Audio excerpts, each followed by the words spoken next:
Somewhere beneath the streets of Alexandria, Egypt, the greatest conqueror the world has ever known may still be sleeping. Above him, the Mediterranean sun beats down on a city that never quite forgot what it once was. Cairo traffic roars in the distance. Street vendors call out in Arabic.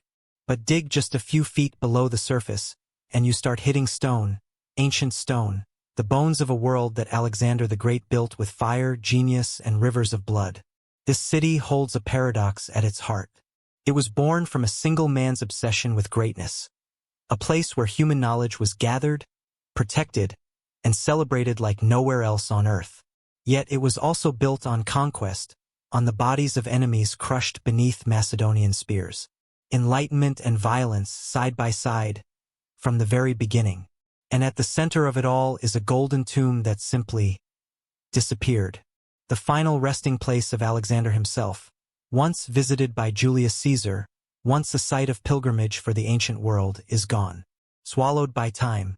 No one knows where it is. In this video, we are pulling on that thread. We are tracing the full, unbroken story of how a 20-year-old king from a small, overlooked kingdom in northern Greece rewrote the map of the known world, from the rocky hills of Macedonia, all the way to the sands of Egypt and deep into the heart of Asia. And using advanced AI reconstruction techniques, we have brought that lost world back to life.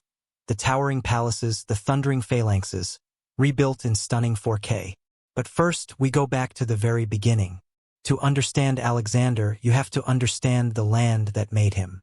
Macedonia was not the center of the Greek world.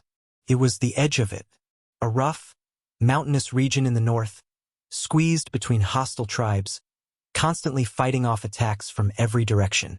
The Greeks to the south looked down on Macedonians.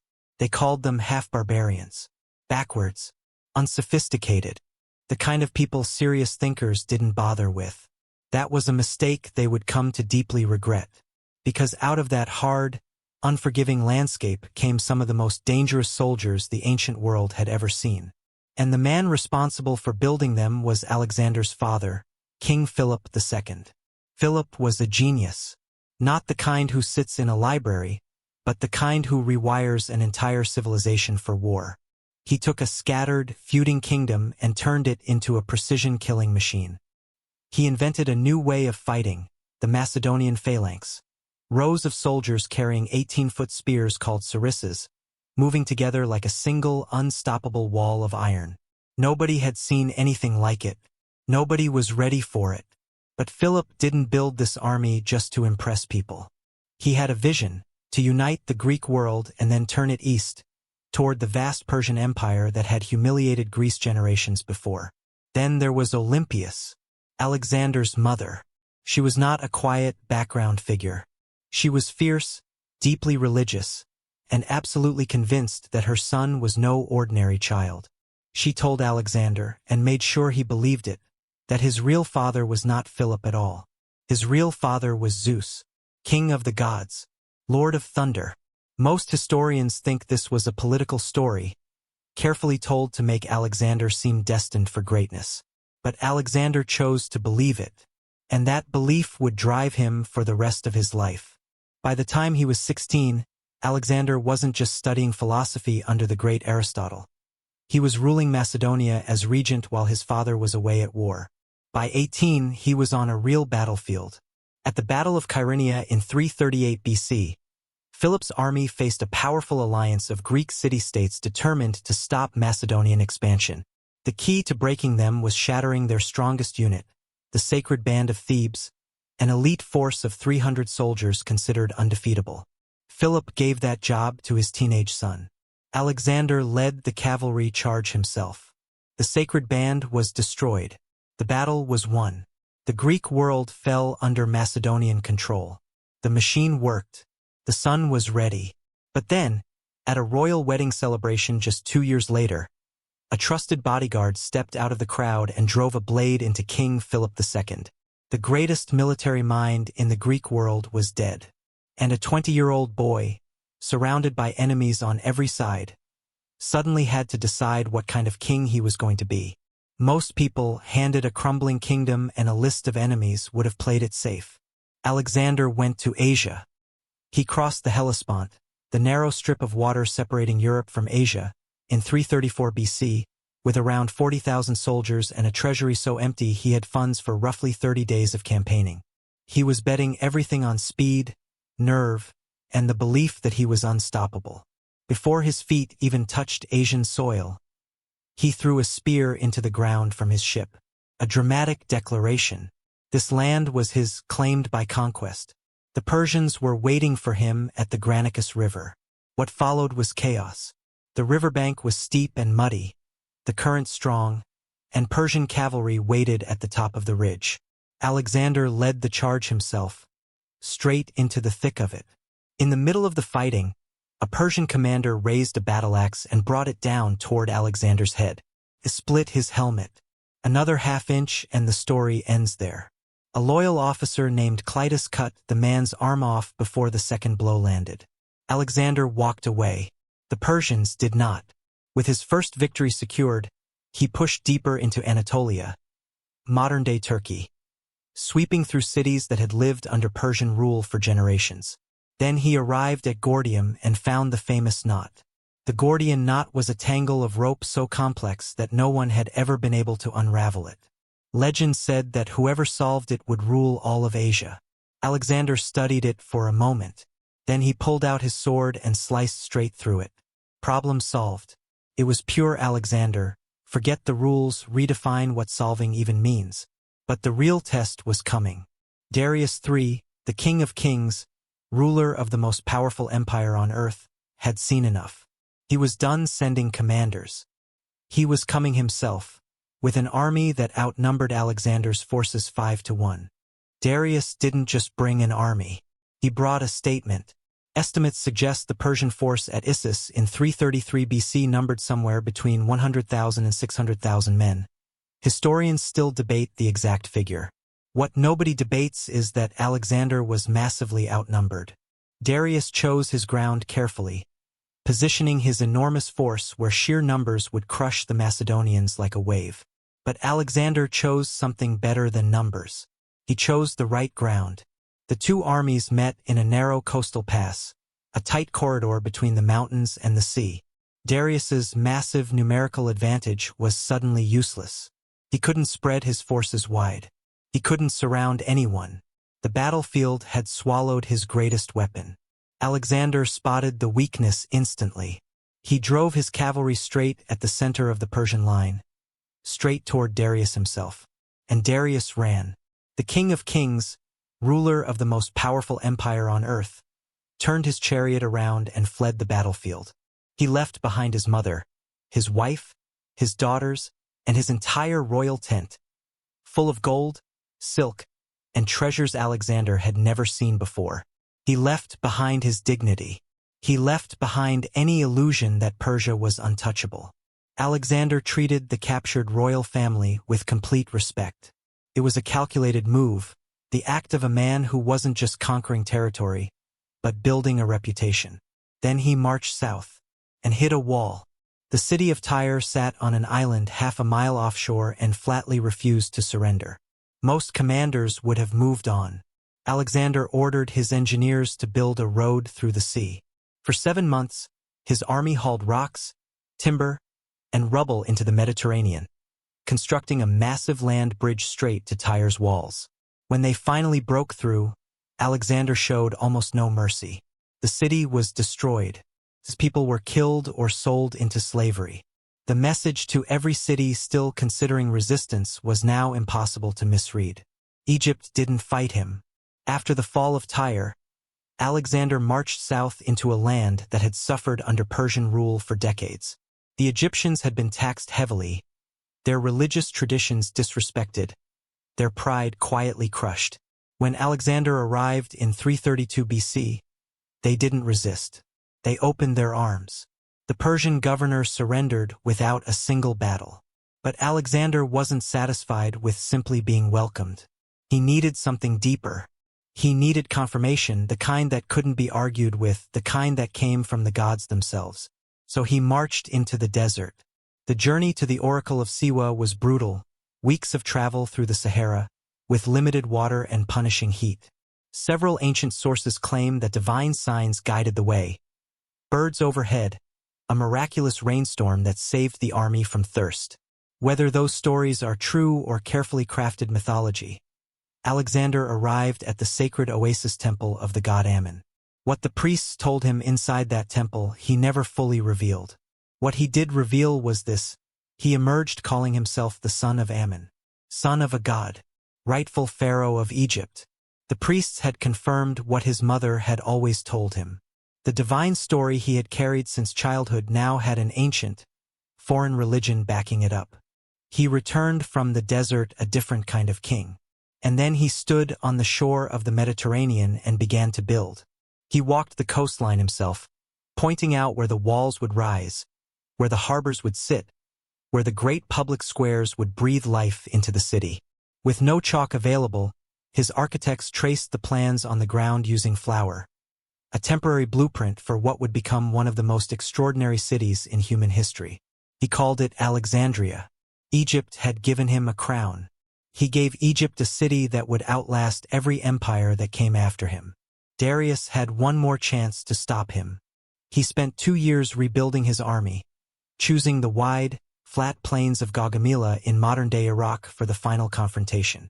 Open ground, no mountain passes, no narrow corridors to neutralize his numbers this time. He had scythe chariots, war elephants, and an army stretched across a horizon so wide that Alexander's scouts came back struggling to describe what they had seen. It was 331 BC.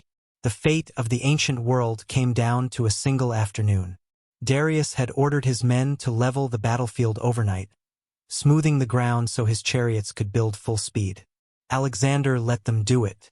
Then, in the chaos of battle, as the scythe chariots screamed toward the Macedonian lines, Alexander's men simply stepped aside and let them pass harmlessly through. Then Alexander struck, a sharp diagonal charge driving a wedge directly into the gap forming around Darius. The Persian line buckled. Darius fled again. The Persian Empire, 3 centuries old and stretching from Egypt to India, collapsed in an afternoon. Alexander walked into Babylon to celebrations and flowers. He walked into the legendary palaces of Persepolis and found treasures so vast it took 20,000 mules and 5,000 camels to carry them away. And then, one drunken night, someone set fire to the great palace. The accounts differ on whether it was deliberate or accidental. What isn't debated is the result. One of the most magnificent buildings in the ancient world burned to ash. Some believe Alexander ordered it as revenge for Persia's destruction of Athens generations earlier. Others think he wept when he saw it in the morning light. Either way, something shifted after Persepolis. Alexander began wearing Persian robes. He adopted Persian customs. He started demanding the deep bowing gestures reserved for Persian kings. His Macedonian generals watched in silence. Their patience was running out. He couldn't stop. Even with the greatest empire in the world at his feet, Alexander kept looking east. There was always another horizon, always another enemy worth defeating, always another border to push beyond. So he marched his army into the Hindu Kush. The mountains nearly killed them. Temperatures dropped to levels the Macedonians had never experienced. Men lost fingers and toes to frostbite. Supplies ran thin. The passes were brutal and unforgiving, the altitude suffocating. These were soldiers hardened by a decade of constant warfare, and even they struggled to keep moving. Then came India, and the rain. The monsoon season turned the ground into thick, sucking mud. Weapons rusted overnight. Wounds refused to heal in the damp heat. Disease moved quietly through the camps, taking men that Persian spears had somehow missed. The army that had once marched with pride across 3 continents was exhausted, sick, and very far from home. And then they met King Porus. At the Hydaspes River in 326 BC, Porus fielded something the Macedonians had never faced in significant numbers: a wall of armored war elephants. These weren't creatures that could be simply outmaneuvered. They terrified the horses. They crushed formations. They turned disciplined soldiers into scattered, panicking men. Alexander won. He always won. But the cost was higher than anything before it. And on the eastern bank of that river, something unprecedented happened. His men refused to go further. 12 years, thousands of miles, countless battles. They had followed him to the edge of the known world, and they were done. They wanted their families. They wanted home. For the first time in his life, Alexander the Great sat alone in his tent and wept. The God King had met the one enemy he couldn't defeat, the broken hearts of his own men. The march home was a disaster. Alexander chose to lead part of his army back through the Gadrosian Desert, a vast, scorching wasteland in modern-day Pakistan and Iran. Historians still debate why. Punishment, pride, a need to prove something even now. Whatever the reason, the decision was catastrophic. There was almost no water. The heat was merciless. Supply lines collapsed. Men, women, and camp followers who had traveled with the army for years died by the thousands. Not from enemy swords, but from thirst, sunstroke, and starvation. Ancient sources suggest more soldiers died crossing that desert than in all of Alexander's battles combined. He made it out, but something had been permanently broken. He arrived in Babylon in 323 BC, still making plans. New campaigns, new conquests. Arabia was next, he told his generals. He was 32 years old and showing no signs of slowing down. Then the fever came. It started after a long night of drinking at a friend's banquet. Within days, Alexander could barely speak. Within 2 weeks, the man who had never lost a battle couldn't lift his head from his pillow. His soldiers, desperate and grieving, lined up in silence to file past his bedside, just to see him one last time. His generals leaned close and asked the question that would determine the future of the known world. Who should inherit the empire? His answer, barely a whisper, was 3 words. To the strongest. He died shortly after. June 10th, 323 BC. And the moment he was gone, the men who had fought beside him for decades turned on each other like wolves. Within a generation, his unified empire had been torn into 5 warring kingdoms. The dream didn't survive its dreamer by a single year. And yet, Alexandria survived. The empire fractured. The generals turned on each other. The dream dissolved into politics and bloodshed. But the city Alexander traced in flower on a Mediterranean shoreline kept growing, kept breathing, kept becoming something extraordinary. Today, over 5 million people call Alexandria home. It is loud, beautiful, and relentlessly alive. A place of traffic and salt air and ancient stone hiding just beneath everything. Underwater archaeologists regularly pull pieces of the lost ancient city straight out of the harbor. Broken columns, fallen statues, fragments of palaces that once held the most powerful people on Earth.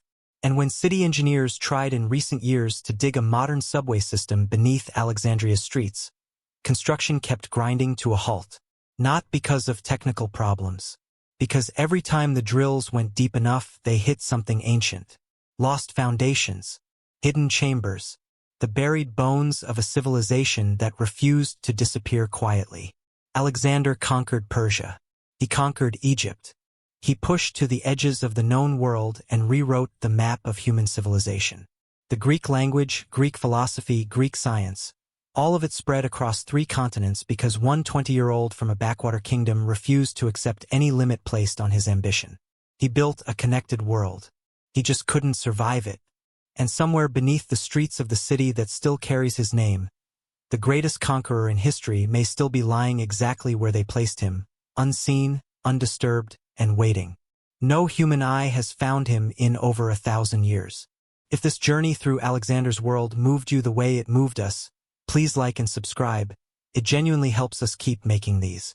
We are covering ancient Egypt next, and trust us, you do not want to miss it. We'll see you there.